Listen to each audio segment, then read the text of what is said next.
오늘 드보라의 노래라는 제목으로 하나님 말씀 함께 나누도록 하겠습니다. 사사기 5장은 찬양입니다.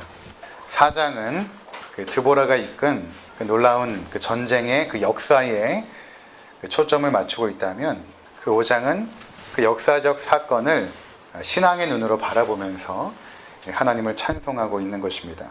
그래서 4장에는 여호와에 대한 언급이 4번밖에 등장하지 않지만 5장에서는 계속해서 등장합니다. 여호와께서 행하셨습니다. 여호와를 찬양합시다. 이렇게 계속해서 등장하고 있는 것입니다. 그 사건이 하나님께서 행하신 일이라는 분명한 인식 속에서 하나님을 찬송하고 있는 것입니다. 성도들은 삶에 일어난 여러 가지 사건들과 현상들을 하나님의 섭리로서 인식하는 자들입니다. 그래서 크고 작은 그 일들 속에서 하나님의 은혜의 손길들을 발견하게 되는 것입니다. 그 결과 하나님을 찬송하게 됩니다. 이 드보라와 바락은 승리를 주신 하나님을 찬송합니다. 야빈 왕의 철병거 900대를 변변한 무기조차 없이 이스라엘 군사 1만 명이 진멸했던 것입니다. 우리가 이미 살펴본 것처럼 전쟁이 시작될 때에 비가 온 것입니다. 건기에 게릴라성 집중호우가 내렸고, 이로 말미암아 주변의 물이 한꺼번에 기송강에 모이면서 그곳에 주둔해 있던 철병거를 휩쓸었던 것입니다. 이때 다볼산에서 대기하고 있던 이스라엘 군사가 내려와서 혼돈 가운데 있던 그 적들을 진멸한 것입니다. 5장 21절을 한번 보시면 4장에 나오지 않은 내용들이 보충해서 나오는데, 거기 우리 함께 읽어보도록 하겠습니다. 기송강은 그 무리를 표류시켰으니 이 기송강은 옛강이라 내 영혼아 내가 힘있는 자를 밟았도다. 그때 군마가 빨리 달리니 말굽소리가 땅을 울리도다. 4장에는 이런 내용들이 나오지 않죠. 5장에 찬양하면서 언급하고 있습니다. 결국 비로 말미암아 기송강의 물이 불어나게 되었고, 이에 철병거를 끄는 그 군마들이 혼비백산하여서 도망치고 있는 모습을 보여주고 있는 것입니다. 그리고 적장 시스라도 말에서 내려 도망하기 시작하였고, 결국 숨은 곳은 야엘의 장막이었던 것입니다. 시스라는 야엘에게 물을 달라고 요청하였고, 야엘은 엉긴 젖, 요거트죠. 그것을 귀한 그릇에 담아서 대접을 합니다. 시스라는 그것을 먹고 편안하게 잠들었던 것입니다. 이때 야엘이 장막 말뚝과 방망이를 들고 와서 시스라의 관자놀이를 쳐서 죽였던 것입니다. 그래서 5장의 찬송에서는 이러한 내용들을 그대로 찬송으로 표현하고 있는 것입니다. 24절에서 27절을 한번 보시기 바랍니다. 개인 사람 헤벨의 아내 야엘은 다른 여인들보다 복을 받을 것이니 장막에 있는 여인들보다 더욱 복을 받을 것이로다. 시스라가 물을 구하매 우유를 주되 곧 엉긴 우유를 귀한 그릇에 담아 주었고, 손으로 장막 말뚝을 잡으며 오른손에 일꾼들의 방망이를 들고 시스라를 쳐서 그의 머리를 둘 때 곧 그의 관자놀이를 꿰뚫었도다.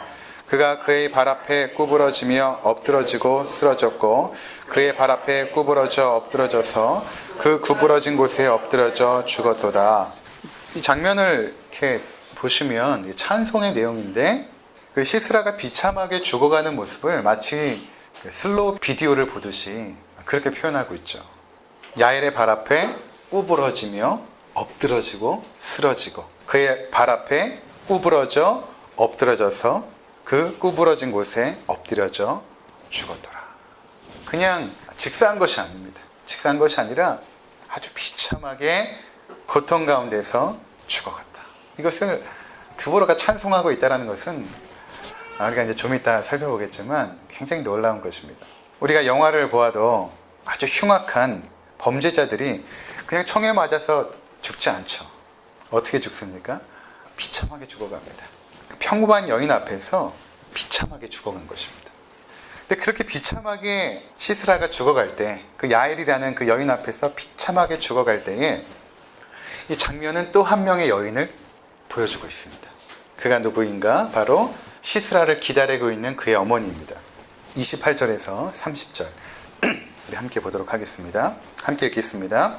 시스라의 어머니가 창문을 통하여 바라보며 창살을 통하여 부르짖기를 그의 병거가 어찌하여 더디오는가, 그의 병거들의 걸음이 어찌하여 늦어지는가 하매, 그의 지혜로운 시녀들이 대답하겠고 그도 스스로 대답하기를 그들이 어찌 노략물을 얻지 못하였으랴.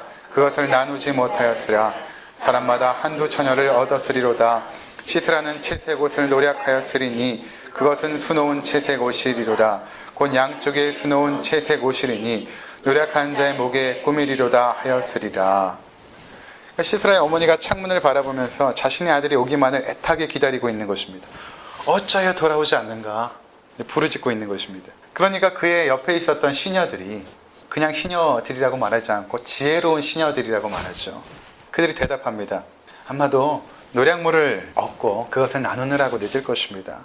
또 시스라가 한두 처녀를 얻었을 것입니다. 우리말 표현에는 좀 고상하게 표현되어 있지만 이것은 시스라가 그 여성들을 성노예로 삼아서 놀이개로 갖고 놀았다는 것입니다. 그러니까 그가 평소에 그런 사람이었던 것입니다. 그렇게 당신의 아들은 즐기고 있을 것입니다. 걱정하지 마십시오. 그가 야엘의 손에 죽은 것입니다. 그냥 평범한 주부의 손에 죽인 것입니다. 저는 이상하게 이 장면에서 그 오늘날 그 페미니즘 영화 있지 않습니까? 그런 느낌을 계속해서 이제 받게 됩니다. 여성들이 계속 등장하면서 그 여성을 가지고 놀았던 아주 잔인무도한 그 장군 시스라. 그를 한 여인이 텐트팩과 해머를 가져와서 죽이고 그 발 앞에서 비참하게 죽어가고, 근데 또 한 여인은 그의 어머니는 그를 기다리고 있고, 그리고 지혜로운 시녀들이 나타나서 걱정하지 마십시오 주인님. 그가 그렇게 즐기고 있을 것입니다. 평소에 했던 것처럼 그는 전쟁을 통하여 그렇게 즐기고 있을 것입니다. 그렇게 말하는 이 장면들이 마치 페미니즘 영화를 보는 듯한 그런 느낌을 지울 수가 없습니다. 그렇게 시스라가 죽어갔기 때문에 통쾌한 것입니다. 하나님께서 일부러 그렇게 하신 것입니다. 남자들의 손에 의해서 전쟁에 죽을 수도 있지만 하나님은 그렇게 하지 않고 네가 그렇게 조롱하고 짓밟았던 그 여인들의 손에 의해서 나는 결국 처참하게 죽을 것이다. 그래서 이 찬양의 내용을 보면 아주 중요한 주제가 나오는데 공의로운 하나님을 찬양합니다. 공의로우신 하나님. 우리가 잔인하게 이 장면을 대하지만 당시 압제 가운데 있던 이스라엘 사람들, 특히 여성들에게는 얼마나 통쾌하고 시원한 장면이었겠습니까? 그러니까 드보라는 이 노래를 부르면서 얼마나 기뻤을까요? 우리가 생각할 때 이것이 무슨 찬송인가? 하지만 그렇지 않습니다. 이것이 바로 찬송인 것입니다. 우리가 생각하는 찬송은 그렇지 않죠. 뭔가 거룩하고 절제된 용어로 하나님을 높이는 것이라고 생각을 하지만 오늘 찬송은 그렇지가 않습니다. 그러니까 이 찬송은 우리의 고정관념을 깨고 있죠. 우리가 가지고 있는 그 찬송에 대한 고정관념을 아주 무너뜨리고 이렇게도 찬양이 된다. 이렇게도 하나님 앞에 우리는 찬양을 할 수 있다. 라는 것을 보여주는 것입니다. 그렇다면 우리가 이 찬송을 통해서 배워야 할 것이 무엇인가 몇 가지로 정리해 보았습니다. 첫 번째는 찬송은 광장에서 하는 것입니다. 공개적으로 많은 사람들과 함께 찬송을 하는 것입니다. 3절을 우리 함께 보도록 하겠습니다. 너희 왕들아 들으라, 통치자들아 귀를 기울이라. 나 곧 내가 여호와를 노래할 것이요 이스라엘의 하나님 여호와를 찬송하리로다. 드보라는 홀로 이 찬양을 부른 것이 아니라 너희 왕들아, 통치자들아, 공개적으로 자신의 찬양을 들으라고 말하고 있는 것입니다. 그리고 그 찬양을 듣는 대상을 가나안에 있는 모든 열왕들에게까지 확장하고 있는 것입니다. 하나님께서 우리 가운데 어떻게 역사하셨는지 이제 내가 노래할 것인데 너희가 다 내 노래를 들으라 라고 그 찬양에 초청하고 있는 것입니다. 마치 드보라가 거대한 그 무대에 공연의 중앙에 서서 이제 노래를 부르고 그 수많은 그 통치자들과 군왕들이 청중으로 그 자리에 앉고 그들이 대표겠죠. 그 나머지 모든 백성들이 함께 모여 드보라의 찬양을 들으라고 요청하고 있는 것입니다. 그래서 이 찬양은 처음에는 드보라와 바락의 입에서 시작되었지만 이제는 모든 찬양에 동참한 사람들까지도 그 찬양에 동참할 것을 초청하고 있는 것입니다. 10절에서 11절을 보시면 흰 나귀를 탄 자들, 양탄제에 앉는 자들, 길에 행하는 자들아 전파할지어다. 활 쏘는 자들의 소리로부터 멀리 떨어진 물깃는 곳에서도 여호와의 공의로우신 일을 전하라.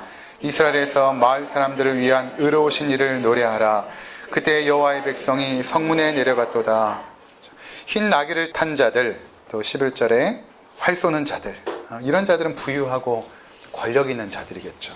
또 길에 행하는 자들, 또 멀리 떨어진 물 깃는 곳에서, 이런 사람들은 평범한 사람들입니다. 부유한 자나 권력 있는 자나 또 그냥 평범한 사람들이나 일상적인 삶을 사는 사람들이나 의로우신 이를 노래하라. 여호와의 공의로우신 이를 전하라. 이스라엘에서 마을 사람들을 위한 의로우신 이를 노래하라. 이렇게 말하고 있는 것입니다. 하나님의 그 의로우심이 이 찬양의 아주 중요한 주제입니다. 하나님께서 이렇게 의로우신 일을 행했다 라는 것입니다. 왜 그들에게 함께 찬양을 부르자고 제안하는 것입니까?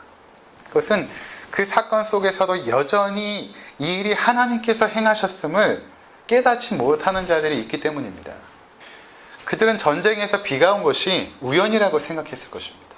또는 굉장히 운이 좋아서, 가나안의 입장에서는 우리가 운이 나빠서 그들도 뭐가 이런 일이 다 있을까 이렇게 생각했을 것입니다.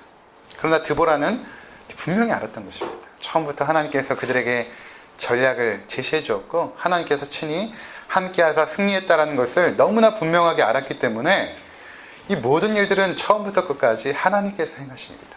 공의로우신 그 하나님께서 행하신 일이다. 그분을 우리가 찬양합시다 라고 하고 있는 것입니다.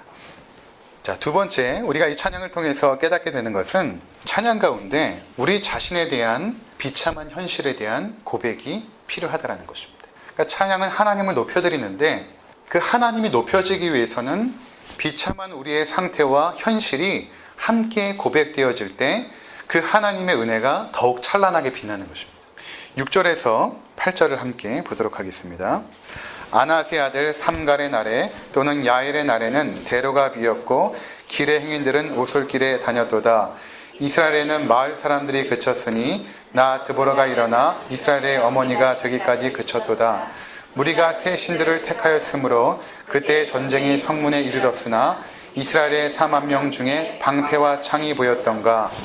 대로가 비었고 행인들이 소로로 다녔다는 것은 그들이 압제 가운데 위축되어 숨어 다녔다는 것입니다. 그리고 7절에 마을 사람들이 그쳤다는 것은 이 공동체가 분열되었다는 것을 의미하는 것입니다. 왜 그렇게 되었는가? 왜 그렇게 이스라엘 백성의 공동체가 분열되었고 그들이 이방인들을 향하여서 숨어서 지내는 이런 상황이 되었는가? 그것은 8절에 무리가 새 신들을 택하였으므로 그때의 전쟁이 성문에 이르렀다. 그렇게 말하고 있는 것입니다. 이스라엘 백성이 하나님을 버리고 우상을 택한 것입니다. 그들에게 주신 그 자유를 가지고 하나님을 택하지 않고 우상을 택한 것입니다.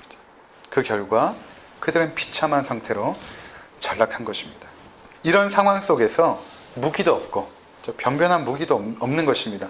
방패와 창도 없고 그리고 그것을 대항하여서 하나님의 능력을 의지하여 나갈 남자 장수가 한 명도 없었던 것입니다.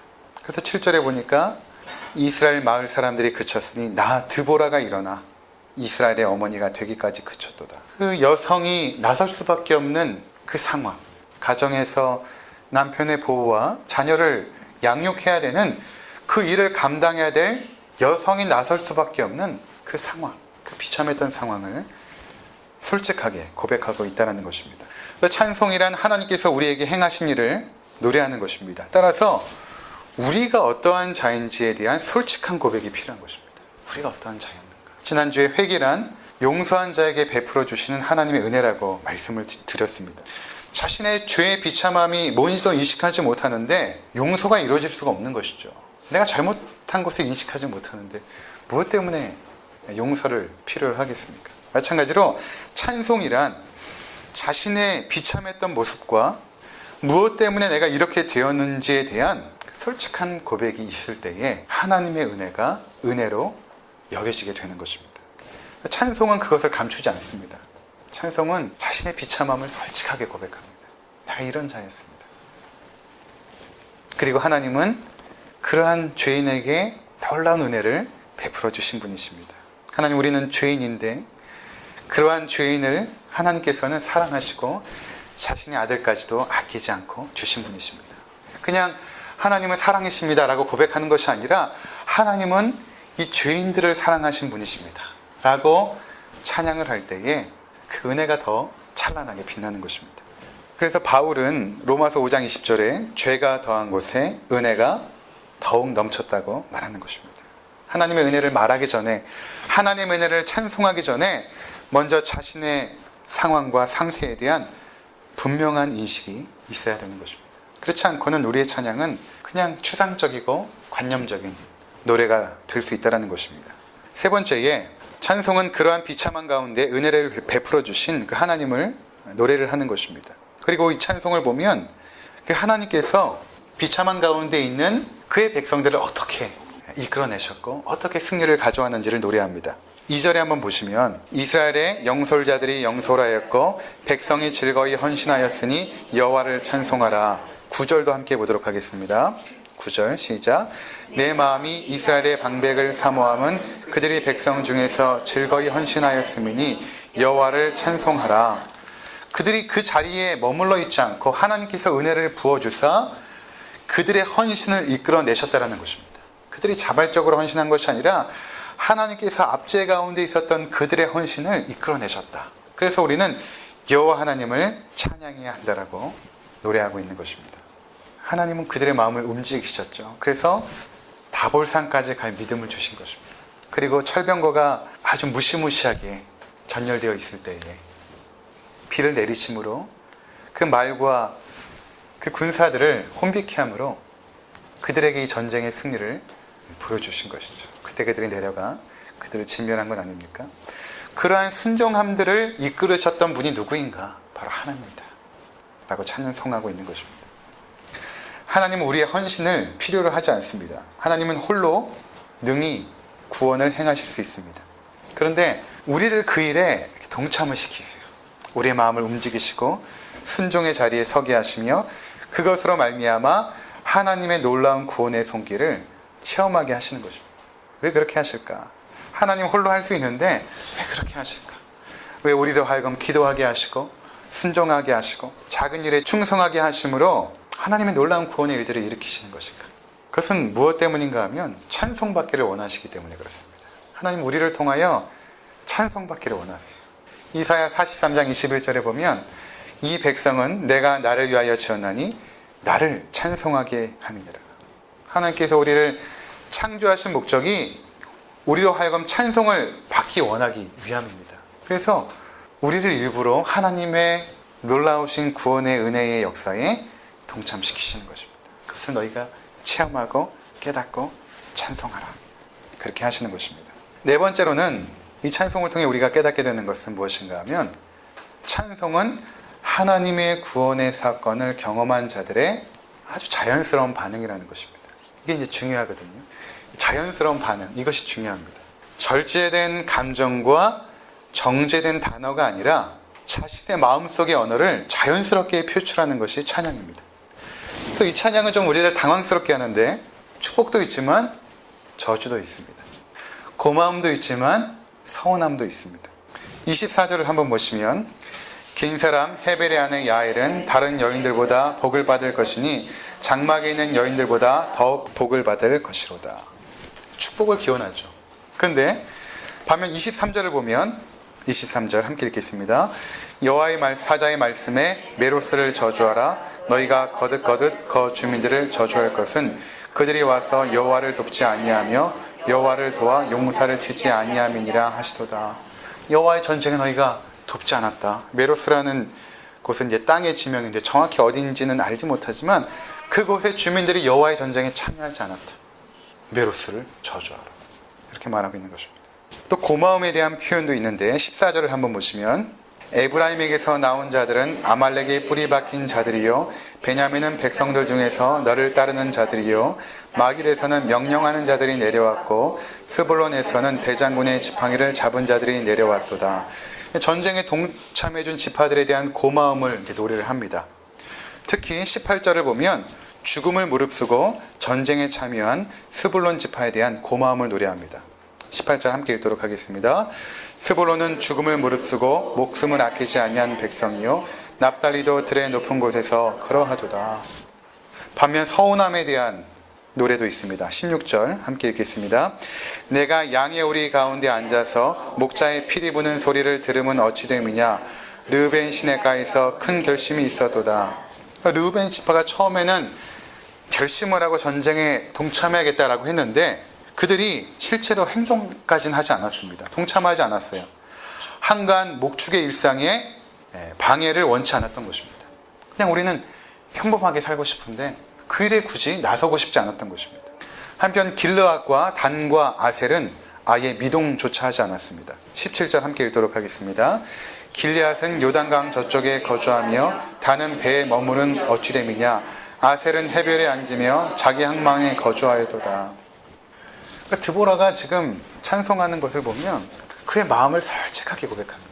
있는 그대로 정죄되지 않고 그대로 그냥 하나님 앞에 찬송을 올려드리고 있는 것입니다. 이것은 찬양이 이래야 된다라는 모델을 보여주는 것이 아니라 찬양이라는 것이 하나님의 일하심에 대한 인간의 자연스러운 반응이라는 것입니다. 인간의 자연스러움은 억지로 감정을 자제하고 고상한 척하는 것이 아닙니다. 여러분 신앙도 그렇지 않거든요. 고상한 척하는 게 아닙니다. 신앙은 경건한 거룩한 언어를 사용하면서 목소리를 굉장히 거룩한 톤으로 변조하면서 그렇게 기도하거나 그렇게 말씀을 전하거나 사람들을 대할 때 그렇게 하는 것이 아닙니다. 분명 서운하고 화가 나 있는데 억지로 참아가며 조작된 경건의 언어와 모습을 하는 것이 아닙니다. 하나님께서 가증히 여기셨던 것은 이방인들이 아니라 바리새인들이었습니다. 거룩하게 기도하고 길거리에서 서서 기도하며 금식을 하며 11조를 드리며 했던 자들 오히려 예수님은 가증히 여기시고 그들에게 화를 선포하셨죠. 화가 있을지어다 이렇게 말씀하십니다. 그러니까 하나님께서 우리 가운데 원하시는 것은 무엇인가 하면 찬송뿐만 아니라 기도도 마찬가지입니다. 솔직하게 있는 그대로 우리의 상태를 노래하고 기도하는 것입니다. 2002년도에 월드컵 경기가 있었죠. 그때 제가 한국에 있지 않아가지고 그 뜨거웠던 열기를 알지 못합니다. 2006년 때도 이제 월드컵이 있었어요. 그래서 2002년 때는 제가 별로 TV도 보지 않고 있었는데 2006년에는 그래도 한번 응원을 해볼까 해서 교민들이 교회도 빌리고 성당도 빌리고 체육관도 빌려서 영상으로 함께 모여서 응원전을 펼쳤거든요. 뉴질랜드에서. 한국은 정말 대단했다라고 들었습니다. 그 정도는 아니었지만 그래도 붉은 옷도 입고 머리 띠도 하고 나와서 응원을 했습니다. 2006년 월드컵 토거전으로 기억이 되는데 제가 새벽에 이제 성도님 한 분을 공항에 모셔다 드리고 아내랑 새벽 4시 정도에 한인 성당에 이제 갔습니다. 갔더니 벌써 그 한국 청년들과 교민들이 모여가지고 북을 치면서 응원을 하고 있었습니다. 저는 원래 스포츠에 별 관심이 없어서 하품을 참아가며 앉아서 팔짱을 끼고 태연하게 경기를 지켜보고 있었습니다. 1대1로 비긴 상황에서 안정환이 중거리 슛을 탁 날리면서 공이 골대에 팔려 들어갔죠. 그때 그 자리에 있었던 그 교민들이 다 일어나가지고 환호하기 시작합니다. 저도 이제 저는 별 반응이 없거든요. 그냥 박수만 이렇게 박수만 치고 있었습니다. 그렇게 박수를 치면서 제 옆에 이제 아내를 이렇게 봤는데 펄쩍펄쩍 뛰면서 좋아하고 있는 거예요. 진짜 거짓말 안 하고 여기서 한 이 정도씩 뛰는 것 같아요. 펄쩍펄쩍 뛰면서 좋아하고 있는 거예요. 제가 그런 모습을 처음 봤거든요. 좀 고상하다라고 생각을 했는데 전혀 그렇지 않고 펄쩍펄쩍 박수를 치면서. 더 가관이었던 것은 그러고 막 울고 있는 거예요. 제 아내가 너무 감격한 나머지 막 울면서 막 소리를 지르며 펄쩍펄쩍 뛰며 박수를 치며. 그게 자연스러운 반응이죠.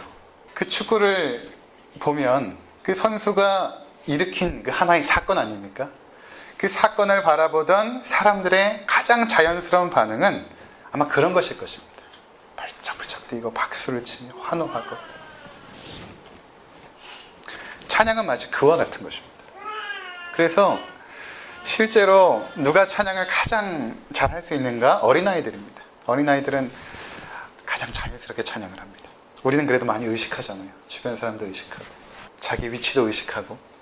그러니까 하나님께서 우리의 삶 가운데 원하시는 모습은 그런 게 아닌 것 같아요. 가장 자연스러운 모습, 그냥 내 모습 있는 그대로, 기쁘면 기쁜 대로, 우울하면 우울한 대로, 슬프면 슬픈 대로, 그 모습 그대로 하나님 앞에 찬송하기를 원하고 그 마음 그대로 하나님 앞에 올려드리기를 원한다는 것입니다. 그것을 하나님이 기뻐 받으세요. 하나님 앞에서만큼은 우리의 마음이 또 우리의 모습이 자유로웠으면 좋겠습니다. 쉽지 않아요. 기쁨, 슬픔, 서운함, 분노, 이러한 우리의 감정들이 찬양의 언어를 통해서 어우러지고 드려질 때에 하나님께서 그것을 받으시는 것입니다. 제가 예전에 그 예수원이라는 곳에 간 적이 있는데 대천덕 그 신부님이 그 성공의 그 신부죠. 돌아가시기 전에 살아계실 때 이제 거기를 자주 다녔습니다. 근데 그때 이제 그분이 찬양하는 모습을 보면 굉장히 어린아이 같아요. 그 당시에 뭐 80대 그 어르신이 그 마른 몸매를 가지고 덩실덩실 춤을 추고 하나님 앞에서 노래하는 모습이 너무 천진난만한 아이 같고, 그리고 그 한국어를 굉장히 잘하시거든요. 그 옆에 있는 사모님에게 그 한국 사람이 설교를 하면 조금조금 설명해 주시면서 번역해 주시는 그 순수했던 모습이 아직도 기억납니다. 다윗도 법궤가 성에 들어올 때에 바지가 벗겨지는지도 모르고 춤추며 찬양하지 않습니까? 그 있는 마음 그대로 하나님 앞에 올려드리는 것을 하나님께서 굉장히 기뻐하시는 것을 보게 되는 것입니다. 하나님 우리의 찬양을 받기를 원하시고 또 기뻐하십니다. 우리 삶의 크고 작은 사건들 속에서 하나님께서 어떻게 행하셨는지 그 세밀한 손길을 여러분들이 바라봤으면 좋겠습니다. 그것을 우리의 솔직한 언어로 그 감정 그대로 주님 앞에 올려드리는 것입니다. 그것을 나 홀로 하는 것이 아니라 우리가 함께 그 찬양을 드릴 때, 전에 뉴질랜드에 있을 때 제 아내랑 악보를 하나 만들어 가지고 오클랜드의 퀸 스트리트라고 있거든요. 우리나라로 종로거리 같은 데죠.